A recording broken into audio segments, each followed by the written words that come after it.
For decades, a quiet Irish town kept a secret so dark that even the church refused to speak its name.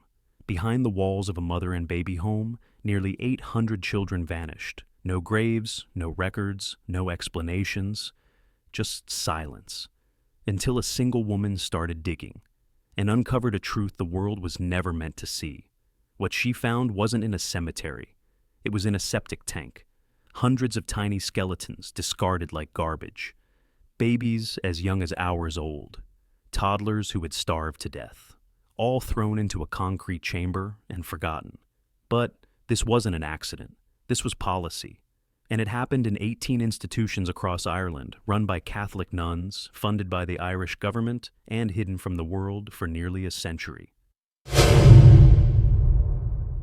Ireland, 1925 to 1998. A nation where the Catholic Church controlled almost every aspect of life, where unmarried pregnant women were considered moral contaminants, where their babies were seen as stains on society that needed to be hidden or erased. The solution was a network of institutions called Mother and Baby Homes, 18 facilities scattered across the country, all run by Catholic religious orders. The church claimed these were charitable refuges. The reality was imprisonment, forced labor, and systematic infanticide. Over 35,000 unmarried women were confined in these institutions. They were locked inside, forced to work without pay, and had their babies taken from them. Those babies, over 57,000 of them, either died at catastrophic rates or were sold through illegal adoption schemes to wealthy families in America. The death rate for children in these institutions was nearly 5 times higher than in the general population.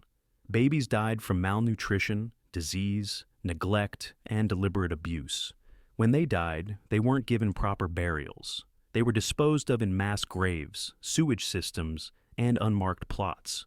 One home became the symbol of this entire system. St. Mary's Mother and Baby Home in Tuam, County Galway. Between 1925 and 1961, nearly 800 children died there. For decades, no one knew where they were buried. The secret remained hidden until 2012, when a local historian started asking questions no one wanted answered. Julia Devaney was 19 when she arrived at St. Mary's in 1947. She had been raped. When she became pregnant, her family sent her to the home, where nuns told her she was a sinner who deserved punishment. She gave birth to a son named John. She held him for less than an hour before the nuns took him away. She was told she would see him again after 2 years of unpaid labor in the home's laundry. After 18 months, she finally earned the right to visit the nursery. John was dead.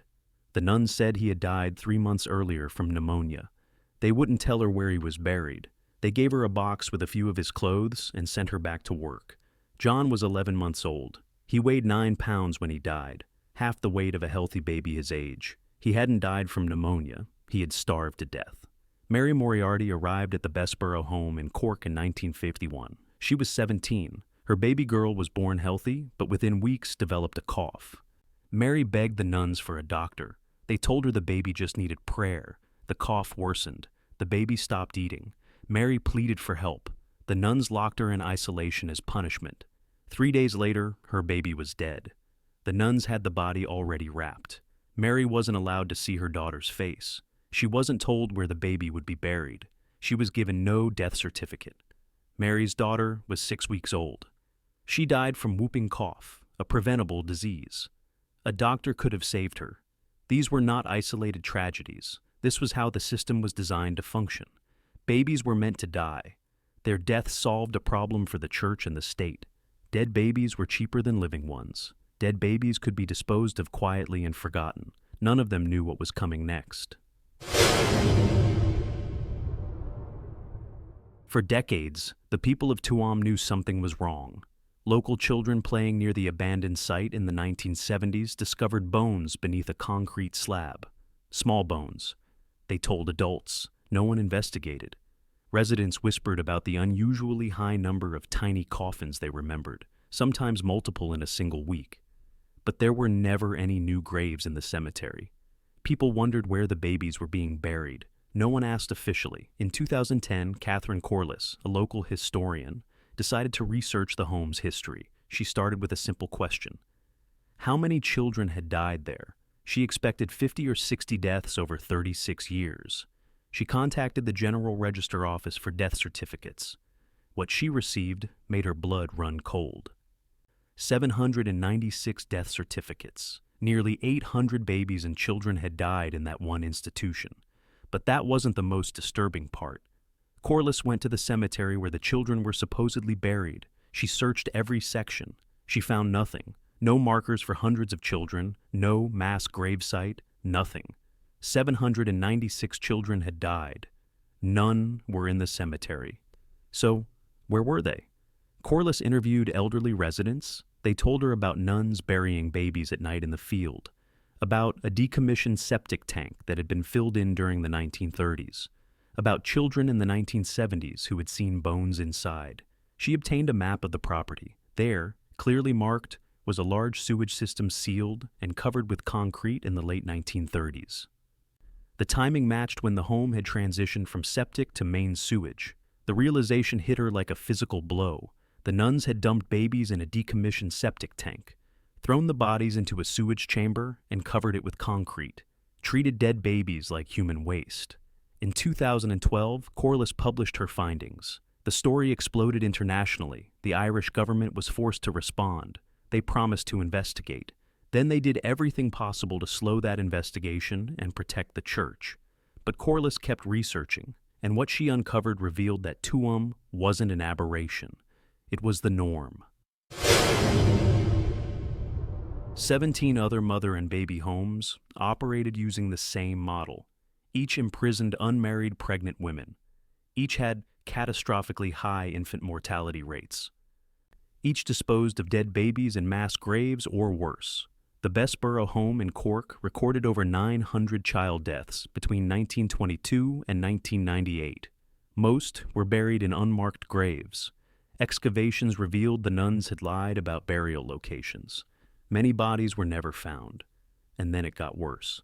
Sean Ross Abbey in Tipperary didn't just let babies die. They sold healthy babies to wealthy American couples for thousands of dollars per child.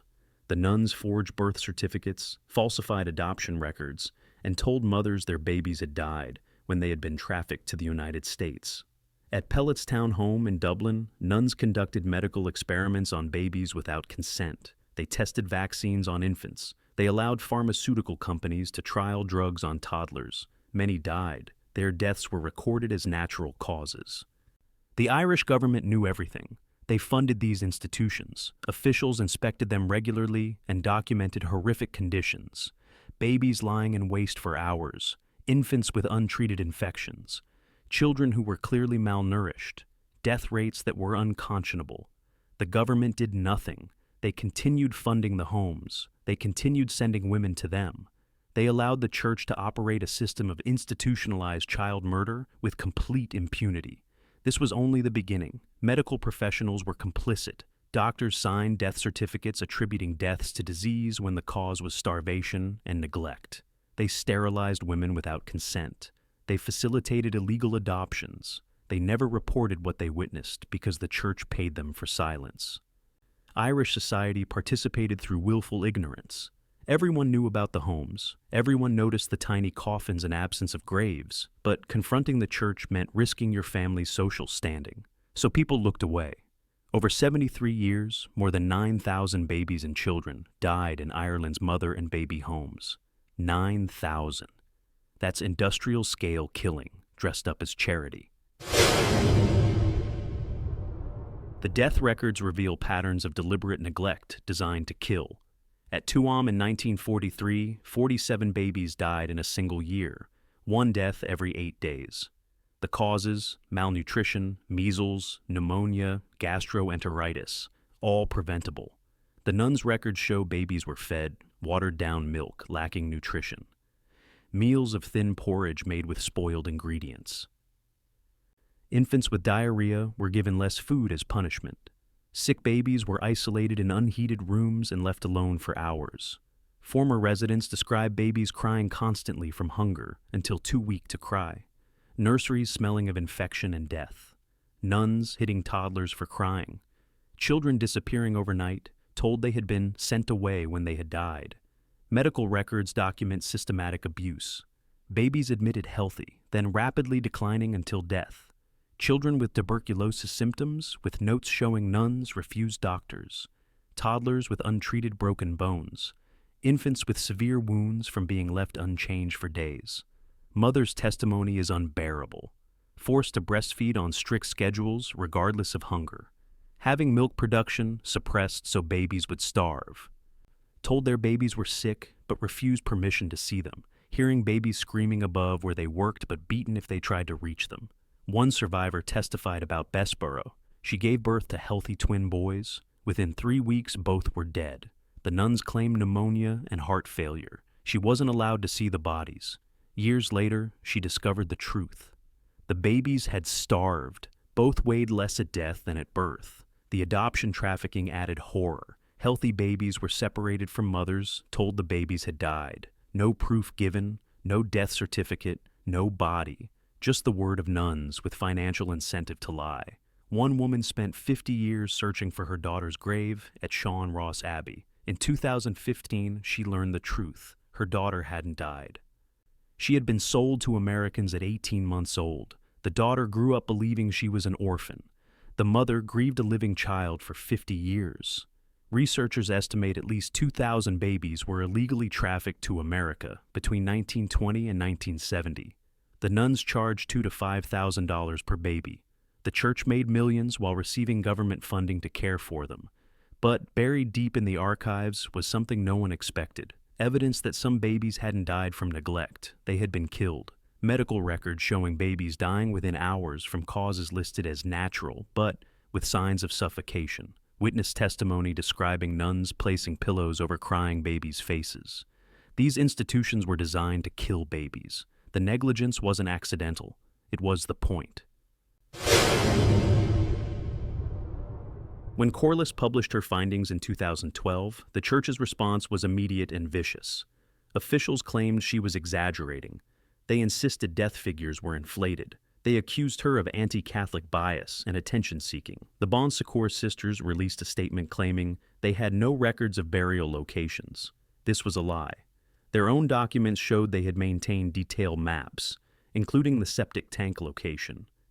They knew exactly where the babies were. The government promised investigation while restricting access to records.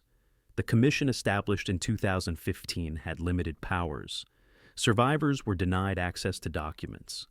The commission took years to produce findings. When survivors testified, they faced obstruction, required to submit written statements, then told those weren't sufficient, called for oral testimony, then interrogated hostilely, promised accountability, then watched nothing happen.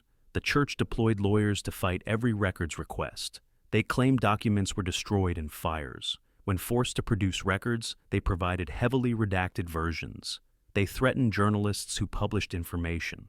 In 2017, excavations began at Tuam. The church fought to control the process. They wanted remains left in place. They argued excavation would be disrespectful. Survivors pointed out that throwing babies in septic tanks was disrespectful. Proper burial would be respect. Excavations confirmed Corliss's discovery. Significant human remains were found. Forensic analysis confirmed they were children, ranging from newborns to 3-year-olds.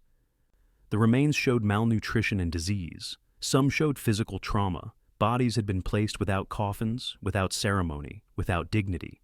The Bon Secours sisters responded with carefully worded statements expressing regret, while avoiding admission of wrongdoing.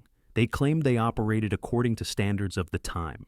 Another lie. Even by 1960s standards, letting babies starve and disposing of them in sewage was criminal. In 2021, the commission released its report after 6 years. Over 3,000 pages confirming 9,000 babies died, documenting systematic abuse and illegal adoptions. But the report avoided calling it murder or systematic killing. It used softer language like inappropriate and failed to meet standards. It recommended compensation, but no criminal prosecutions. Survivors were devastated. They had waited decades for truth. They got a report confirming what they knew, but recommending nothing be done.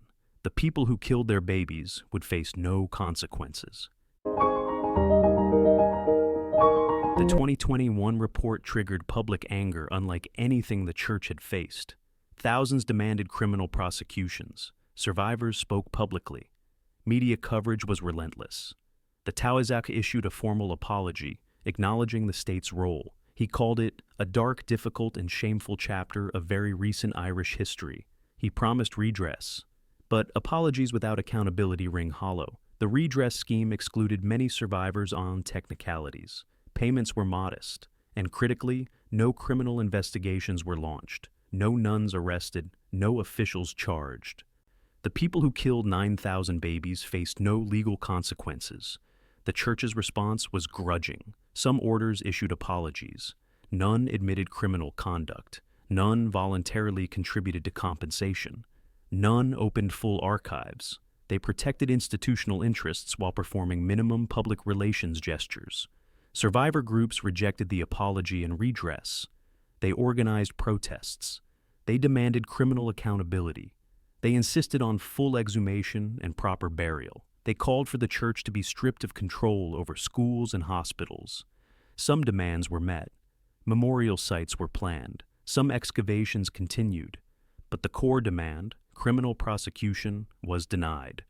The government and church successfully framed this as historical tragedy, rather than ongoing crimes requiring justice.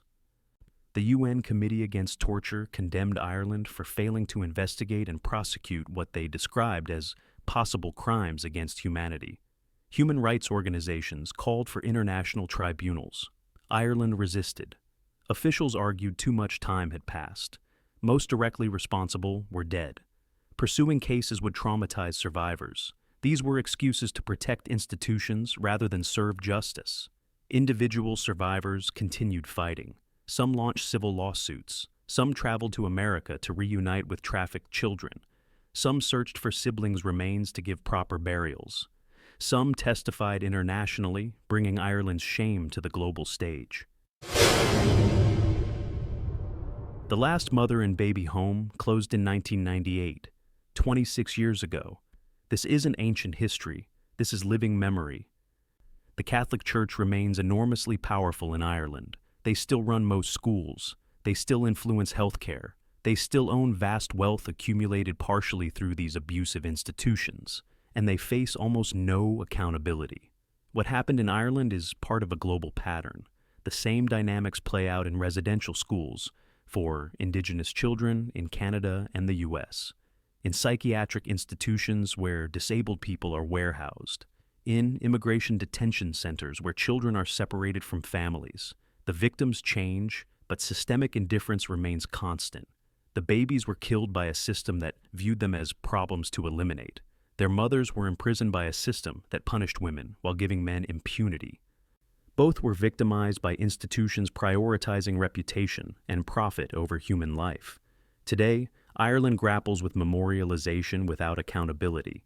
Memorial gardens are planned, plaques designed. But the nuns who starve babies aren't in prison. Officials who covered it up aren't facing charges.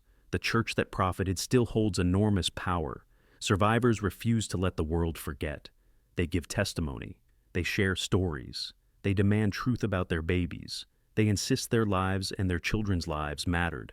The impact extends to adopted children, now adults, discovering they weren't orphans. They were stolen, their identities erased, birth certificates falsified. They fight for access to their real histories. The intergenerational trauma continues. Children and grandchildren of survivors carry the weight.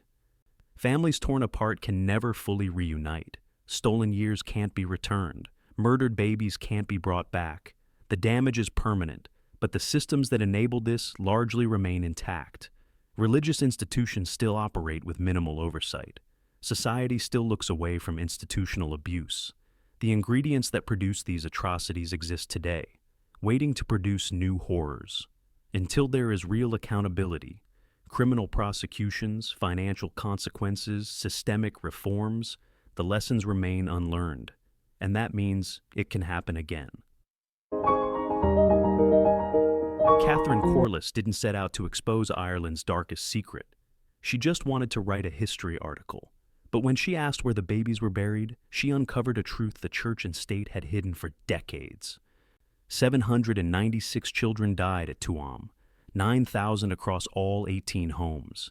And for decades, no one talked about it. Families stayed silent. Communities pretended not to know. Institutions buried the evidence, literally.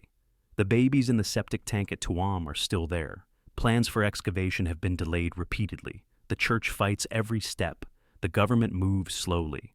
Survivors are dying while waiting for their children to receive dignity they were denied in life. The question isn't whether Ireland's mother and baby homes were sites of systematic killing. The evidence is undeniable. The question is whether society will hold powerful institutions accountable for mass murder, or whether the powerful always escape justice.